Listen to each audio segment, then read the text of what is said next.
Set language and notation का आज हम लोगों ने दो जो है ना वो टाइप्स पढ़ने हैं। एक हम लोगों ने वेन डायग्राम्स समझने हैं।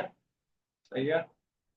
और दूसरा उसके बाद हम लोगों ने शेडिंग समझनी है कि कैसे की जाती है सेट में। ठीक है। तो for example we have a set we have a set और वो इसका यूनिवर्सल सेट है आपका 1 2 3 4 5 6 7 8 9 10 11 एंड लेट्स सपोज 12। ठीक है। और आपका सेट ए है which is representing prime numbers and आपका सेट बी है which is representing factors of 12। ठीक है। And we now have to make a Venn diagram we now have to make a Venn diagram representing this information. ठीक है। अब इसका Venn diagram कैसे बनाएंगे? तो हमेशा आप लोगों ने याद रखना है कि यूनिवर्सल सेट को शो करने के लिए एक बड़ा सा रेक्टेंगल बनाया जाता है। Number one, so we'll draw a rectangle first. सही है। ये हमारा रेक्टेंगल है, इसका मतलब ये हमारा यूनिवर्सल सेट है। इस बॉक्स के अंदर सारे नंबर्स इंक्लूड होने चाहिए 1 से लेकर 12 तक। ये क्वेश्चन में अगर आपको यूनिवर्सल सेट जो भी गिवन होगा ये सब नंबर्स इस बॉक्स के अंदर आने चाहिए। सिमिलरली आपके दो सेट हैं, एक ए है और एक बी है। तो आपने इन दो सेट के दो सर्कल्स बनाने। वन सर्कल रिप्रेजेंटिंग आपका set A and the other circle representing set B. और ये जो मैंने दोनों सर्कल्स को ओवरलैप करवाया है, ये जो ओवरलैपिंग है, the reason for this overlapping is कि सेट ए में और सेट बी में दोनों में कुछ नंबर्स ऐसे हैं जो दोनों में आ रहे हैं। अगर मैं इसको लिस्ट डाउन करूं ए को, प्राइम नंबर्स को, तो ये प्राइम नंबर्स बनते हैं 2 3 5 7 एंड 11। सही है। One is not a prime number, not prime nor a composite, one is a special case. और फैक्टर्स ऑफ 12 का मतलब है वो सारे नंबर्स जिनकी टेबल में 12 आता हो। फॉर एग्जाम्पल 1 के टेबल में आता है, 2 के टेबल में आता है, 3 में आता है, 4 में आता है, 6 में आता है और 12 में आता है। ये फैक्टर्स ऑफ 12 है। तो अब आप देख सकते हैं कि what is common in A and B. A और बी में ये नंबर 2 और ये नंबर 3 दोनों में आ रहा है, रिपीट हो रहा है। तो जो रिपीट हो रहे होते हैं उसके लिए हम ये ओवरलैपिंग शो करते हैं। अब आप सबसे पहले जो ओवरलैप हो रहे हैं, जो नंबर्स रिपीट हो रहे हैं, वो आप एक ही दफा दरमियान में लिख देंगे, 2 और 3 आ गया। इसके अलावा जो नंबर्स ओनली ए में आ रहे हैं, सिर्फ ए में, 5 7 और 11 है, तो आपका 5 आ जाएगा, 7 आ जाएगा और 11 आ जाएगा। Similarly the numbers which are in B alone, जो सिर्फ बी में जो रिपीट नहीं हो रहे, वो 1 है आपका, वो 4 है, वो आपका 6 है और वो आपका 12 है। ठीक है। अच्छा, अभी भी हमारा यूनिवर्सल सेट कंप्लीट नहीं हुआ। ए और बी में तो ये नंबर्स आ गए हैं, लेकिन यूनिवर्सल सेट में जितने नंबर्स हैं वो सब के सब इस बॉक्स के अंदर आने चाहिए, ये शर्त है। तो जो ए और बी में नंबर्स आ गए हैं उनके अलावा जितने भी नंबर्स हैं वो हम बाहर लिख देंगे, बाहर कहीं भी लिख सकते हैं।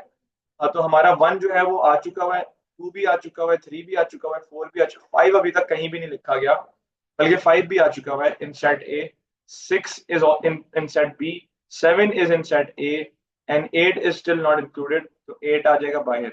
Similarly 9 is also not included, तो 9 भी बाहर आ जाएगा। 10 भी अभी तक नहीं ऐड हुआ, तो 10 भी बाहर आ जाएगा। और 11 आ चुका हुआ है और 12 भी आ चुका हुआ है। ठीक है। तो 8 9 और 10 तीन ऐसे नंबर्स हैं जो कि नाइदर ए में है नॉर बी में है, लेकिन आपके यूनिवर्सल सेट का हिस्सा है, तो आपके रेक्टेंगल के अंदर लिखे जाएंगे, मगर सर्कल्स के अंदर लिखे नहीं जाएंगे। ठीक है। तो ये आपका है जी रिप्रेजेंटेशन ऑफ वेन डायग्राम। अब वेन डायग्राम की हम एक और एग्जांपल करते हैं जिसमें हमारे पास 3 सर्कल्स होंगे। ठीक है।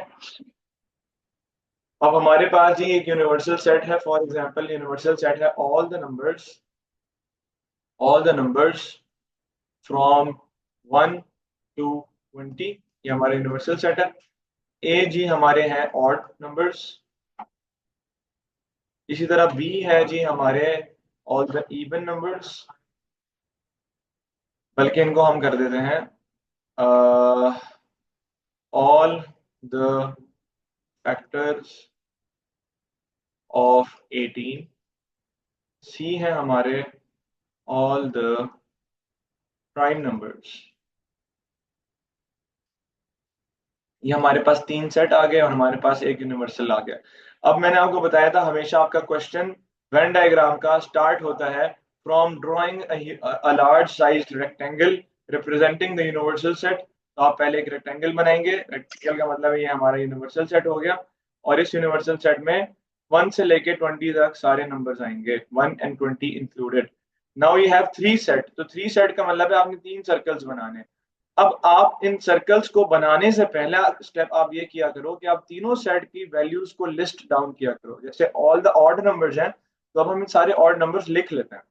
1 लिख लेंगे, 3 लिख लेंगे, 5, 7, 9, 11, 13, 15, 17 एंड 19, ये हमारे ऑल द ऑड नंबर्स आ गए। इसी तरह ऑल द फैक्टर्स ऑफ 18 लिख लो।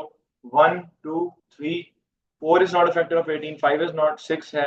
इसी तरह 7, 8, 9 है, और इसके बाद जी आपका 9 के बाद 18 आ जाएगा डायरेक्टली।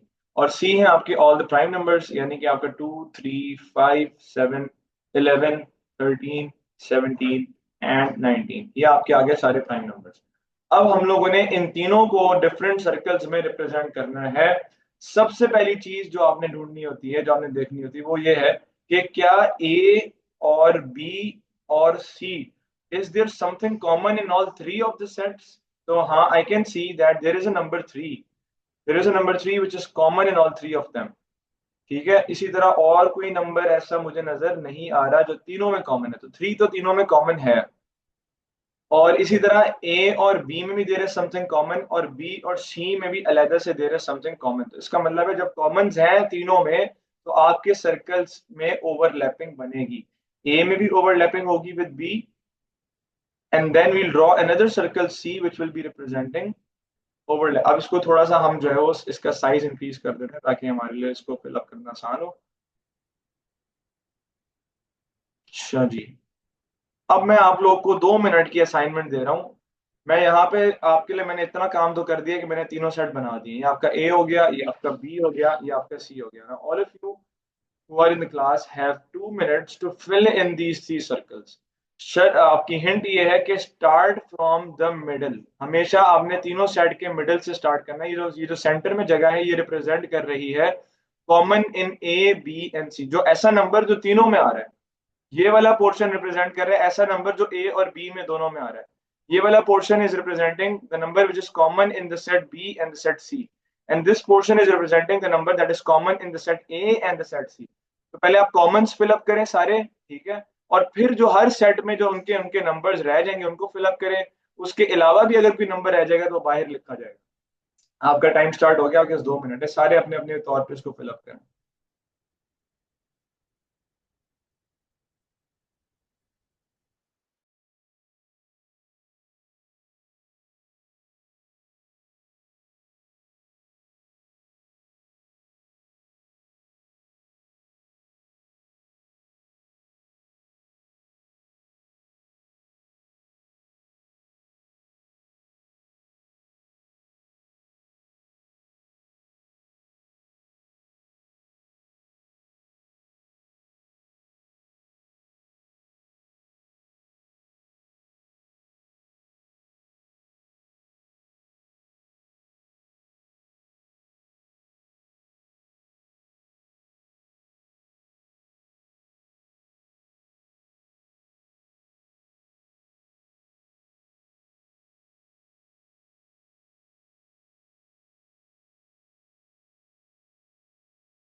हाँ जी बच्चों, एनीवन विद द आंसर्स?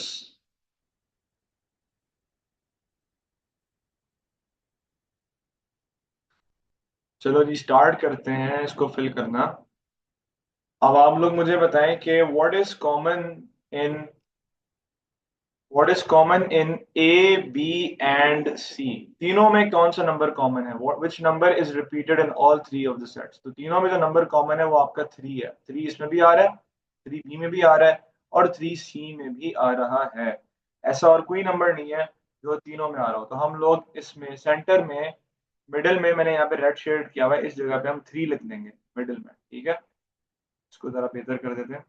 उसके बाद let's see what is common in the set A and the set B to fill this space, इस स्पेस को फिल करने के। तो what is common in the set A and the set B, तो set A में 1 आ रहा है, set B में भी 1 आ रहा है, तो दोनों में 1 कॉमन है। इसी तरह दोनों में 3 भी कॉमन है, लेकिन 3 हम ऑलरेडी लिख चुके हैं, दोबारा लिखने की जरूरत नहीं है। इसी तरह इन दोनों में एक और नंबर है जो which is 9, which is also common. तो 9 कॉमन है इन दोनों में और 1 कॉमन है इन दोनों में, 3 तो हम ऑलरेडी लिख चुके हैं, तो 1 और 9 आपका इस वाली स्पेस में लिखा जाएगा, 1 और 9 जो ए और बी के दरमियान वाली जगह, ठीक है। इसी तरह आपका है जी, let's see the common place between B and C, common numbers between B and C. तो बी और सी में क्या कॉमन है, in the set B and in the set C the number 2 is common, दोनों में आ रहा है। इसी तरह number 3 is common which is already mentioned. Number 6 आ रहा है बी में लेकिन सी में नहीं है, 9 भी नहीं है, 18 भी नहीं है, तो only the number 2 is common in both of them. तो बी और सी के कॉमन में हम 2 लिख देंगे। अब आखिरी कॉमन प्लेस रह गई है ए और सी की कॉमन प्लेस। तो ए में और सी में जो कॉमन नंबर्स हैं, मुझे आखिरी से देख रहा हूं, तो मुझे 19 नजर आ रहा है जो दोनों में कॉमन है, 17 नजर आ रहा है जो दोनों में कॉमन है, लिखते जाते हैं 17 19। इसी तरह 13 is also common in both of them, 13 भी आ गया। इसी तरह 11 is also common in both of them, तो 11 भी आ गया, बहुत सारे कॉमन है इनके। इसी तरह आपका जो है वो 7 is also common in both of them and 5 is also common in both of them, 7 और 5 भी इस जगह में आ जाएगा। अब हमारे रह गए हैं कॉमन, हमने फिलअप कर दिए हैं, अब हमारे रह गए हैं जो ए बी और सी में है, सिर्फ ए बी और सी में जो रह गए। तो अब सी के हम नंबर सबसे पहले देखते हैं। तो सी के हम लोग ऑलरेडी 2 लिख चुके हैं, 2 हम ऑलरेडी मेंशन कर चुके हैं, 3 हम ऑलरेडी लिख चुके हैं जो मिडिल में आ चुका हुआ है। इसी तरह हम लोग 5 और 7 ऑलरेडी लिख चुके हैं।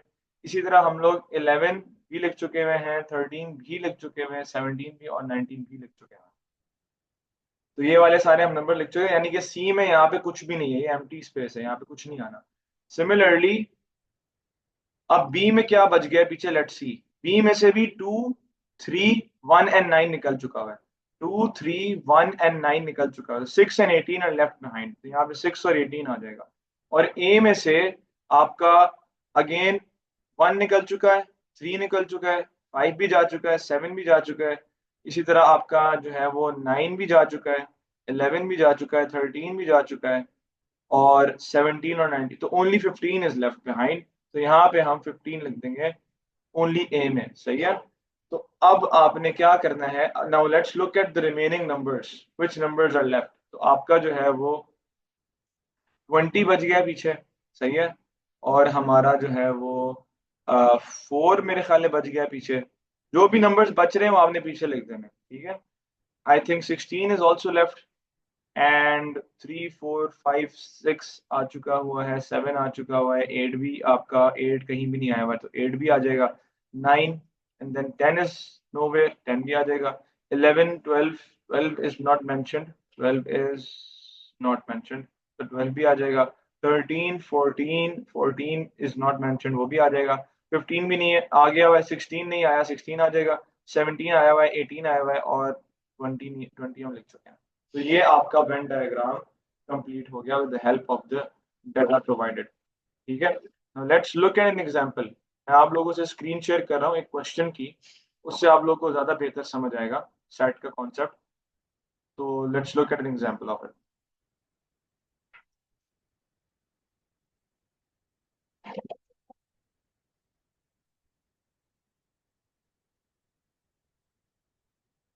अच्छा जी,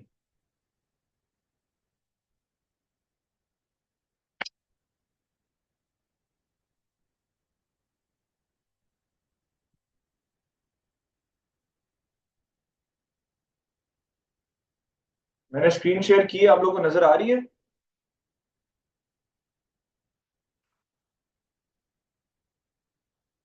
नहीं सर। एक सेकंड।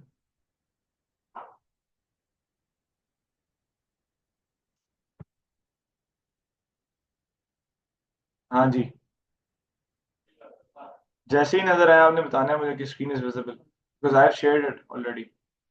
सर जो आपने ओरिजिनली की थी विद ऑल द वर्किंग वो नजर आ रही है। सेट लैंग्वेज का जो मैंने या। आ रहा है ना सर? जी सर। ठीक है। अच्छा जी, now let's look at a question, ताकि हमें वेन डायग्राम्स की बेहतर समझ आ जाए। मैं आपको उस क्वेश्चन पे लेके चलता हूँ।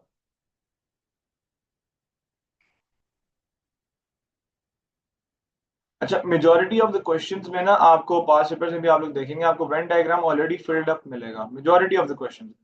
कुछ सर सवाल ऐसे। हाँ हमें जी। क्वेश्चन नहीं नजर आ रहे, लाइक सर वो जो आपने वेन डायग्राम हमें सॉल्व करके दिखाया, we can still see that. अच्छा अच्छा अच्छा, एक सेकंड।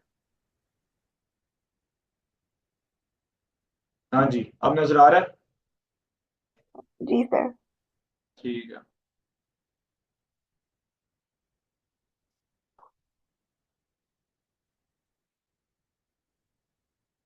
अच्छा, मैं जरा क्वेश्चन लेके आ रहा हूँ जो मैंने आप लोग से करवाना है, एक सेकंड।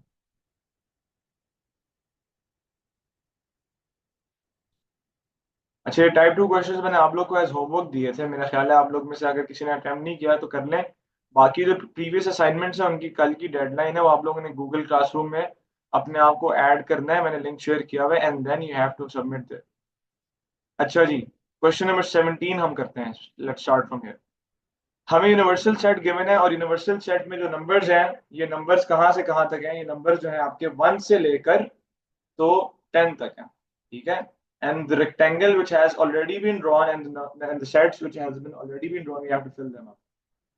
ए जो है वो ऑड नंबर्स हैं। सेट का उसूल है अब हमेशा जो है ना वो खुद से इनको लिस्ट डाउन कर लिया करो, तो आपके जितने भी ऑड नंबर्स हैं 1 से लेकर 10 तक उनको आप लिस्ट डाउन कर दें। 1, 3, 5, 7 एंड 9, तो ये आपका सेट ए हो गया।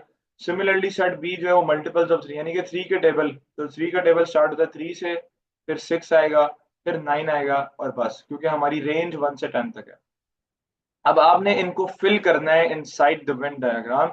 Always start from filling up the common place. So A और बी में जो कॉमन है वो आपका 3 कॉमन है और वो आपका 9 कॉमन है, क्योंकि 3 और 9 इन दोनों में आ रहा है, तो हम यहाँ पे 3 और 9 मिडिल में लिख देंगे। अब ए में 3 और 9 ऑलरेडी लिखा गया है, तो 1, 5 एंड 7 इज लेफ्ट, तो हम 1, 5 एंड 7 लिख देंगे। In B 3 and 9 have been written, only 6 is left, तो यहाँ पे 6 लिखा जाएगा, ठीक है। इस सर्कल को देख के भी हमें ये समझ आ रहा है कि ये जो सर्कल है, कंप्लीट सर्कल रिप्रेजेंटिंग बी, इसमें 3 नंबर्स आ रहे हैं, कौन कौन से? 3 आ रहा है, 6 आ रहा है, 9 आ रहा है। सिमिलरली जो कंप्लीट सर्कल ए है, इसमें नंबर्स आ रहे हैं आपके 1, 5, 7, 3 एंड 9, और ये जो 3 और 9 है ये दोनों में आ रहा है, इसलिए दरमियान में लिखा गया। सिमिलरली अभी आपका वेन डायग्राम कंप्लीट नहीं हुआ, क्योंकि आपके पास अभी भी कुछ नंबर्स ऐसे रहते हैं जो यूनिवर्सल सेट में है और ए और बी में नहीं आए हुए, तो वो कौन कौन से? वो है आपका 2, आपका 4, आपका जो है वो 8 नहीं आया, और 10 नहीं आया। अगर इसके अलावा कोई मैं मिस कर रहा हूँ तो आप लोग मुझे बता दें। ठीक है, हमारा वेन डायग्राम कंप्लीट हो जाता है। अब आपने फर्दर क्वेश्चंस जो हैं वो वेन डायग्राम से ही करने हैं सॉल्व, ठीक है। तो part B is find the value of number of elements in the set A union B. तो number of elements in the set A union B, Venn diagram जब होता है ना बड़ा आसान होता है, आपने सिर्फ देख के काउंटिंग करनी है, बस दैट्स इट। तो नंबर ऑफ एलिमेंट्स यानी कि ए और बी दोनों में मिला के आपने काउंट करके बताना है, तो 1, 2, 3, 4, 5 एंड 6। तो number of elements in A union B are 6, ठीक है। अगर ऊपर लिखा हुआ भी देख के हम बताते हैं आंसर, तो उनको देख के भी हमारा यही आंसर आएगा कि ए में एलिमेंट्स हैं आपके 1, 3, 5, 7, 9, और बी में है 3, 6, 9। इनको एक साथ अगर हम लिखते हैं दोनों को मिला के, तो बनता है 1, 3, 5, 6, 7 एंड 9। रेपिटेशन आपने नहीं करनी होती, एक ही दफा लिखना होता है। तो इनको जब हम काउंट करेंगे तो आपका बनेगा 1, 2, 3, 4, 5, 6। तो number of elements in A union B are 6। अगला सवाल, ये इंपॉर्टेंट है, जरा ध्यान से सब देखेंगे। List the elements of the set A intersection B complement, there is a dash on B which means B complement of B. अब पहले आपने क्या करना है, ए के तो एलिमेंट्स हमारे पास मौजूद है जो हमने निकाले हुए, वो है आपके 1, 3, 5, 7 और 9, ठीक है। अब हमें बी कॉम्प्लीमेंट चाहिए, ताकि हम इन दोनों का कॉमन ढूंढ सकें। और बी कॉम्प्लीमेंट मैंने आप लोग को बताया था कि बी कॉम्प्लीमेंट होता है कि बी के जो एलिमेंट्स हैं, जो ओरिजिनली बी के जो एलिमेंट्स हैं, उनको आप यूनिवर्सल सेट में से माइनस कर दें, 3 को, 6 को और 9 को रिमूव कर दें, तो जो रिमेनिंग नंबर्स होंगे ना वो आपका बी कॉम्प्लीमेंट, यानी कि आपका हो गया 1 2 4 5 7 8 एंड 10। ये आपका बी कॉम्प्लीमेंट हो गया, इसको हम नीचे लिख लेते हैं, 1 2 4 5 7 8 एंड 10। 1 2 4 5 7 8 एंड 10।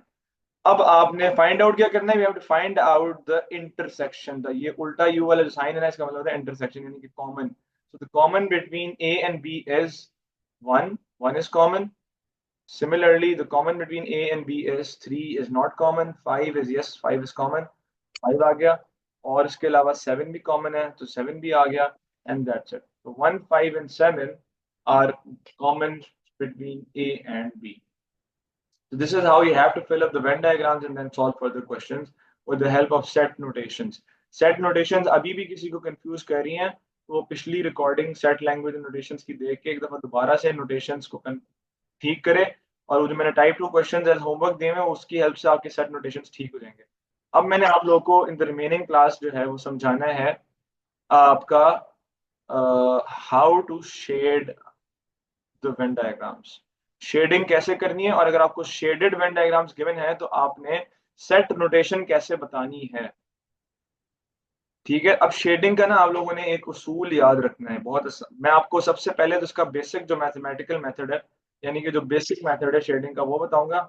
उसके बाद मैं आप लोगों को 2-3 ट्रिक्स बताऊंगा कि आपने शेडिंग कैसे याद रखना है। ठीक है, चलिए इसकी हम पहली एग्जांपल पे चलते हैं।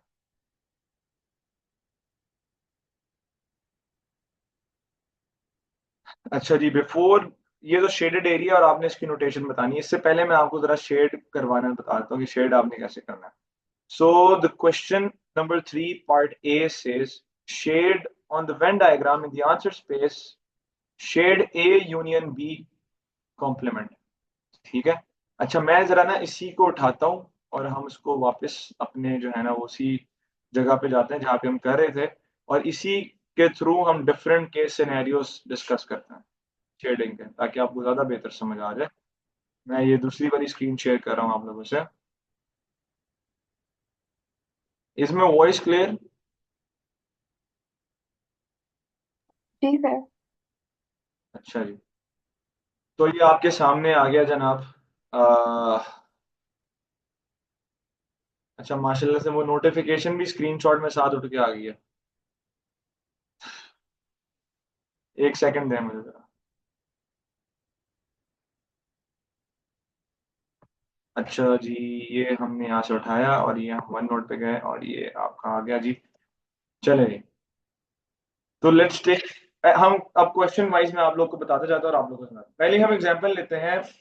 We have to shade A intersection B complement. ठीक है, अच्छा जी, अब शेड करने का जो बेसिक मेथड है ना, जो आपको बिल्कुल बेसिक तरीका सिखाया जाता है, जिसको कहते हैं आप कह लो कि जो आपका लंबा, थोड़ा सा लंबा मेथड है, वो ये होता है कि अब आपने ये देखना है कि आपके इंटरसेक्शन है, जो भी नोटेशन है, उसके लेफ्ट साइड पे ए लिखा हुआ है और राइट साइड पे बी कॉम्प्लीमेंट लिखा हुआ है। तो हम पहले क्या करेंगे, हम पहले ए को शेड करेंगे, सारा ए शेड कर देंगे, और हम उसके लिए शेड करने के लिए हम वर्टिकल लाइंस को यूज करेंगे। Will shade the complete circle A with the help of vertical lines.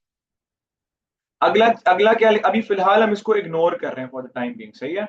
Right side पे लिखा हुआ है B complement, and B complement means B के अलावा, सही है। बी कॉम्प्लीमेंट का मतलब होता है बी को छोड़ के बाकी सारी जगह। तो बी के अलावा यानी कि बी को छोड़ के बाकी सारी जगह अब हम शेड करेंगे। तो बी को छोड़ के बाकी सारी जगह को आप शेड करेंगे with the help of horizontal lines. ठीक है, तो ये आपका जी शेड हो जाएगा बी के अलावा जितनी भी जगह है with the help of horizontal lines.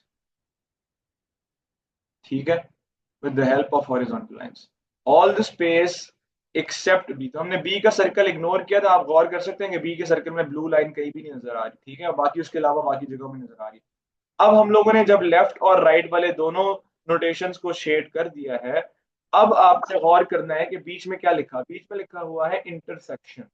Intersection means common, और जब आप शेड करते हैं तो शेड में कॉमन का मतलब होता है जहां पे दोनों टाइप ऑफ लाइंस या दोनों टाइप ऑफ कलर्स ओवरलैप कर रहे हैं, एंड दैट रीजन इज जहां पे ब्लू और रेड दोनों ओवरलैप कर रहे हैं, ठीक है, तो वो आपका रीजन बनता है सिर्फ और सिर्फ ये वाला, जहां पे मैं ब्लैक से शेड कर रहा हूँ।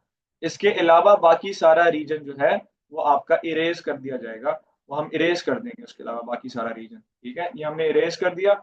जहां पे सिर्फ सिंगल लाइंस आ रही थी, तो our answer for A intersection B complement is this is the basic mathematical method to shade. अगर ये ए इंटरसेक्शन बी कॉम्प्लीमेंट के बजाय ए यूनियन बी कॉम्प्लीमेंट होता, तो फिर जहां जहां लाइन आ रही थी वो सारा का सारा शेड हमने करना था।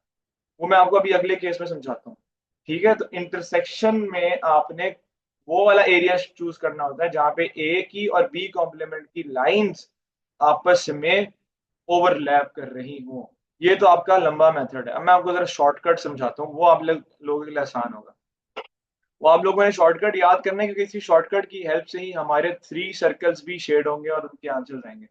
अच्छा, अब सेट लैंग्वेज एंड नोटेशन में जब इंटरसेक्शन लिखा आ जाए ना, और इंटरसेक्शन के बाद या उससे पहले किसी भी लेटर के ऊपर कॉम्प्लीमेंट का निशान आ जाए, तो इसका मतलब है आपने करना है सब्ट्रैक्ट। अब ए के ऊपर कोई कॉम्प्लीमेंट या कुछ भी नहीं है, तो इसका मतलब ए एज इट इज है, और बी के ऊपर कॉम्प्लीमेंट है, इसका मतलब है बी सब्ट्रैक्ट हो रहा है ए में से। इसका ये मतलब है कि आपने शेड करना है ए को, पूरे ए को शेड करना है, जिसमें से आपने ये बी वाला जो पोर्शन है ये रिमूव कर देना है, इसको आपने कैंसिल कर देना है, माइनस कर देना है। तो आपने बी वाला पोर्शन रिमूव कर देना फ्रॉम ए, तो your answer will be only A, that's it.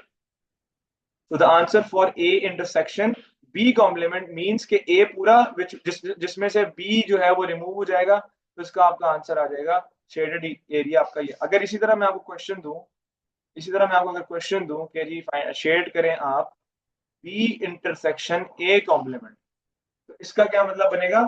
इसका मतलब ये बनेगा कि आपने बी को शेड करना है और उसमें से जो ए वाला पोर्शन है वो हटा देना है, यानी कि ओनली बी शेड हो जाएगा दिस केस, ठीक है। तो whenever you have to remove certain portion from a set, you have to use this tool. ये टूल है, सही है ना, इंटरसेक्शन लगा के जो चीज आपने रिमूव करनी है वो लिख के उसके ऊपर कॉम्प्लीमेंट लगा दो, वो रिमूव हो जाएगी। हम इसमें 3 सर्कल्स का एग्जांपल ले लेते हैं, 3 सर्कल्स का एग्जांपल ले लेते हैं, ठीक है। एक हमारे पास जी एक सर्कल आ गया, इसके बाद हमारे पास ये एक और सर्कल आ गया, और ये हमारे पास तीसरा सर्कल आ गया, ठीक है, और ये हमारा वेन डायग्राम हो गया पूरा। अब मैं आपसे कहता हूं जी, शेड करें A union B and we have a bracket intersection C complement, और ये आपका ए है, ये आपका बी है, और ये आपका सी है। और यहाँ पे हमें दोबारा गौर करने से पता लग रहा है कि ये इंटरसेक्शन के साथ एक और लेटर है जिसके ऊपर कॉम्प्लीमेंट है। इसका मतलब है कि सी जो है वो रिमूव किया जा रहा है from A and B. 1 minute लगाएं और आप लोग अपने अपने दिमाग में सोच लें कि कौन सी जगह शेड होगी।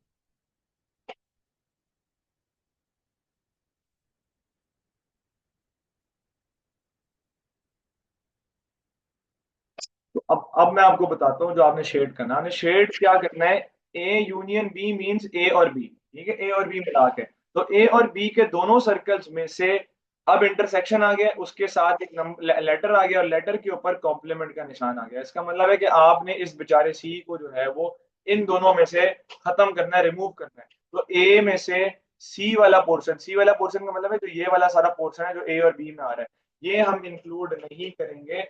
इसके अलावा ए और बी को हम इंक्लूड कर देंगे, तो आपका ओनली ए शेड होगा, ओनली ए शेड होगा, साथ साथ आपका ओनली बी शेड होगा। So this is the answer for this notation. इसी तरह अगर मैं आपको एक क्वेश्चन दे दूं, आप लोग, अब आप लोग के ऊपर एक चैलेंज है 2 मिनट का, आप लोग सोचें और जरा अपने जहन में सोच लें इसको, या अगर कॉपीज पे शेड कर सकें तो कर लें। What would be the answer for A intersection B and we have a bracket intersection C complement? Just take 1 minute to think over it and look for the answer. कौन सी जगह shade होगी, जरा सोच लें सारे।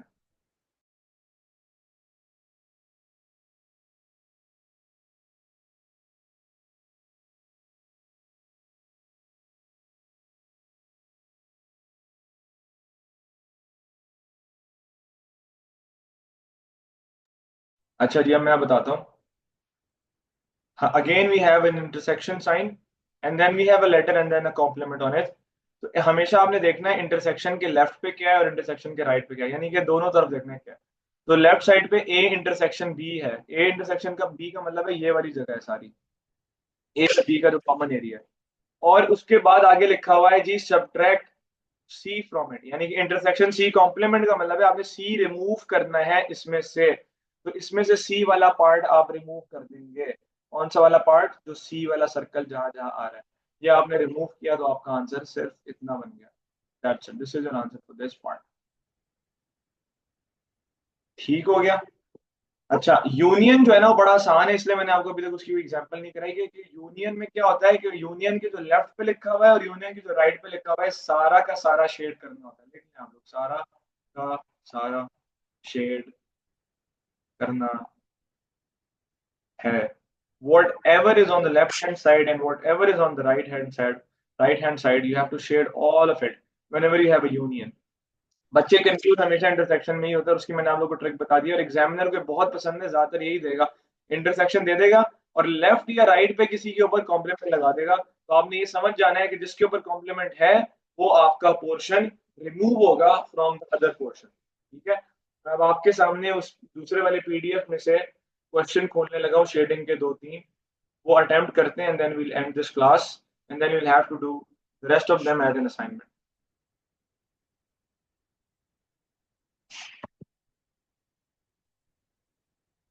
अच्छा जी, तो आपके सामने है जी पहला। अब मैं हर सवाल के लिए ना एक एक मिनट ही दूंगा, आप लोगों ने अपने अपने पास शेडिंग कर लेनी है।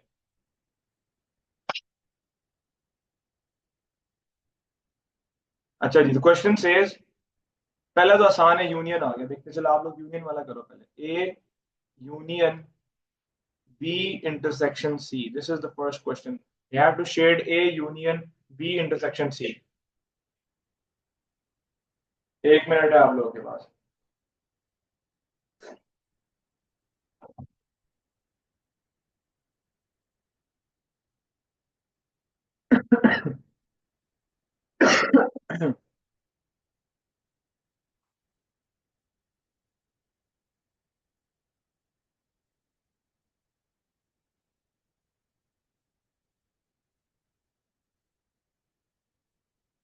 अच्छा जी, अपना अब्दुल्ला, आप मुझे आंसर बताओगे इसका?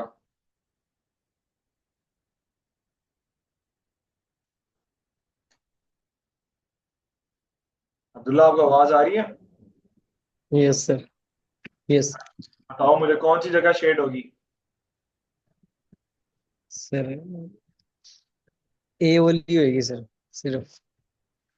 अच्छा ठीक है, अब मैं आपको समझाता हूँ, जरा गौर से समझें। दरमियान में नोटेशन किस चीज की है?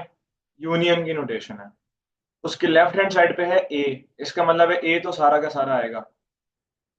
ठीक है, और राइट पे लिखा हुआ है बी इंटरसेक्शन सी, तो बी इंटरसेक्शन सी का मतलब है बी और सी में जो कॉमन है, तो बी और सी में ये वाली जगह कॉमन है, ये भी सारी की सारी आ जाएगी। बस ये आपका आंसर है, दैट्स इट। क्योंकि बीच में यूनियन था तो इसका मतलब लेफ्ट साइड पे जो कुछ है और राइट साइड पे जो कुछ है वो सब का सब आएगा, इंक्लूड होगा इन द शेडिंग। ठीक है, अगर यहाँ इंटरसेक्शन होता तो फिर हम देखते कि क्या करना है, लेकिन यूनियन है इसलिए यूनियन का मतलब है कि जो लेफ्ट पे है और जो राइट पे है वो आपने सारा शेड कर देना है। अब आप लोग से सवाल, हाँ जी मारिया क्वेश्चन पूछें।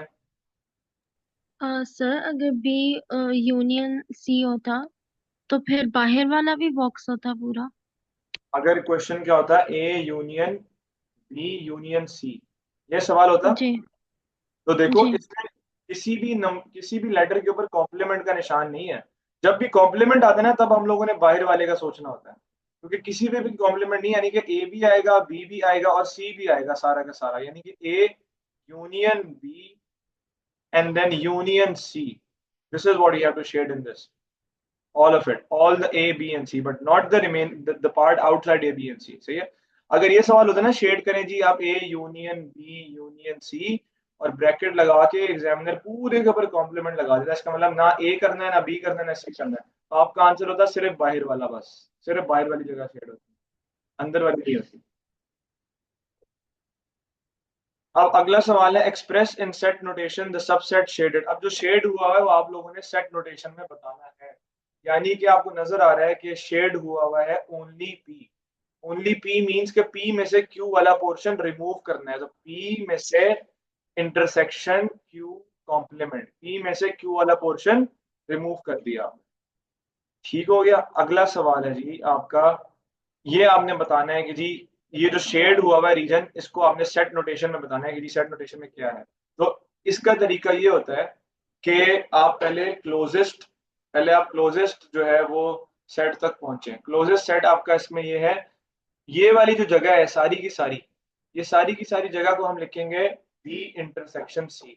लेकिन हमें ये सारी की सारी जगह नहीं चाहिए, हमें इसमें से जो है वो जो जो सर्कल ए का थोड़ा बहुत पोर्शन आ रहा है, ये वाला जो सर्कल ए का थोड़ा बहुत पोर्शन आ रहा है वो रिमूव करना है। तो जो रिमूव करना होता है उसके लिए आप क्या यूज करते हैं, कौन सा टूल यूज करते हैं, इंटरसेक्शन ए कॉम्प्लीमेंट। इसके साथ आप लगा देंगे एक ब्रैकेट। इसका ही मतलब है कि बी और सी के कॉमन वाली जगह में से, यानी कि बी और सी की जो कॉमन स्पेस है, इसमें से आप ए वाले सर्कल का जो पार्ट है विच इज दिस पार्ट, जो मैं किसी और कलर से बता देता हूँ, विच इज दिस पार्ट, ये आपने इसमें से कर दिया रिमूव। रिमूव कर दिया तो हमारे पास जो है वो बच गया शेडेड एरिया जो एग्जामिनर ने आपसे मांगा हुआ। तो उसका ये सेट नोटेशन है। ठीक है, किसी को भी किसी आंसर में कंफ्यूजन हो दे कैन आस्क क्वेश्चन। आगे है जी पी यूनियन क्यू कॉम्प्लीमेंट, यानी कि यूनियन का मतलब है सारे मसले हल। उसके लेफ्ट पे लिखा हुआ है पी और उसके राइट पे लिखा हुआ है क्यू कॉम्प्लीमेंट। सारा का सारा शेड होगा, पहले आप पी शेड कर दे पूरा, तो हम पूरा पी शेड कर देते हैं। इसके बाद आपने सारा क्यू कॉम्प्लीमेंट शेड करना है, यानी कि क्यू के अलावा सारी जगह। तो क्यू के अलावा सारी जगह का मतलब है पी भी आ जाएगा, उसके बाहर वाली जगह भी आ जाएगी।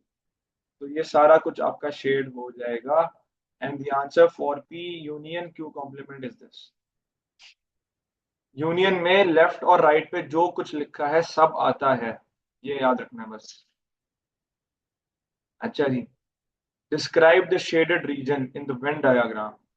अब आपने बताना है जी शेडेड रीजन क्या रिप्रेजेंट कर रहा है। इसमें जो है हमें नजर आ रहा है कि ए वाला सर्कल कंप्लीट है, पूरा ए वाला सर्कल शामिल है।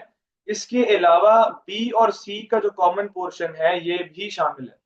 तो जो लेफ्ट पे ए है हम लिखेंगे ए, और क्योंकि इसके अलावा और एक्स्ट्रा इसमें हमने ऐड करना है हिस्सा, तो हम लिखेंगे यूनियन। और कौन सा हिस्सा इसमें शामिल हो रहा है, बी इंटरसेक्शन सी वाला हिस्सा इसमें शामिल है। तो the common part between B and C is B intersection C and the circle complete circle A। तो इन दोनों का आपने यूनियन करना था, तो इसलिए हम लोगों ने यहाँ पे यूनियन लगा दिया दोनों के साथ। अच्छा, अब एग्जामिनर ने आपको जो है ना वो आखिरी सवाल है आज का, एग्जामिनर ने आपको ये लिख के दे दिया E complement intersection Q union R. अब अगेन इंटरसेक्शन आ गया और एक लेटर के साथ कॉम्प्लीमेंट आ गया, इसका मतलब है आपने पी रिमूव करना है। किस में से रिमूव करना है, इसमें से रिमूव करना है, क्यू यूनियन आर में से। क्यू यूनियन आर का मतलब है क्यू और आर सारा का सारा, उसमें से पी रिमूव करना है। यानी कि जब आप ये पी वाला सर्कल, ये जो ये वाला सर्कल वाला पार्ट है, ये वाला सारा पार्ट जब आप इसमें से ये रिमूव कर देंगे, तो जो खाली सिर्फ रिमेनिंग पोर्शन रह जाएगा वो आपका ही होगा only Q and only R, that's it, nothing else. So this is the answer for this question. Any confusions up till now? क्योंकि अभी आप लोगों ने बाकी रिमेनिंग क्वेश्चंस खुद प्रैक्टिस करने में, ये जो सॉल्व्ड आंसर्स हैं ये मैं ग्रुप में शेयर कर दूंगा, ये वाली पीडीएफ सॉल्व्ड आंसर्स के साथ। ठीक है, क्लियर है? एनी कंफ्यूजन्स कोई भी बच्चा बता दे, नहीं सर या हाँ सर।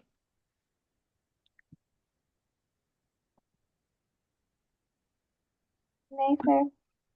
ठीक है, ओके। ठीक है बच्चों, फिर इंशाल्लाह कल हम क्लास में मिलते हैं एग्जैक्टली 2:15 पे, जुम्मे के फौरन बाद। And all the students are requested to attempt the given assignments which are related to indices, prime factorization, HCF LCM, surds, rationalization, standard form भी दिया हुआ है मैंने, सेट लैंग्वेज एंड नोटेशन के भी क्वेश्चंस आप दे चुका हूँ। तो अगर साथ साथ करते रहते आप लोग तो इतनी मुश्किल नहीं होती। अब आप आज रात को करने बैठेंगे तो बिल्कुल ही मुश्किल काम हो जाएगा। तो मैं आपसे अब ये है कि मैं कोई कंपल्शन नहीं लगा रहा, लेकिन it is better for you guys to do the assignments. ठीक है, तो असाइनमेंट्स करेंगे तो फायदा होगा। अभी जो जितनी वर्कशीट्स गिवन है आपको ग्रुप में इंक्लूडिंग दिस, ये आप लोगों ने कोशिश करनी है कि थ्रू आउट द वीकेंड, अगर कल नहीं कर सके तो थ्रू आउट द वीकेंड कर लें। मैं वो गूगल क्लासरूम की डेडलाइन एक्सटेंड करके संडे नाइट कर देता हूँ। तब तक आप लोग मुझे सॉल्व्ड असाइनमेंट्स जितनी भी कर सको उसकी कैम स्कैन करके आप लोगों ने मुझे उस पर सबमिट करा दें।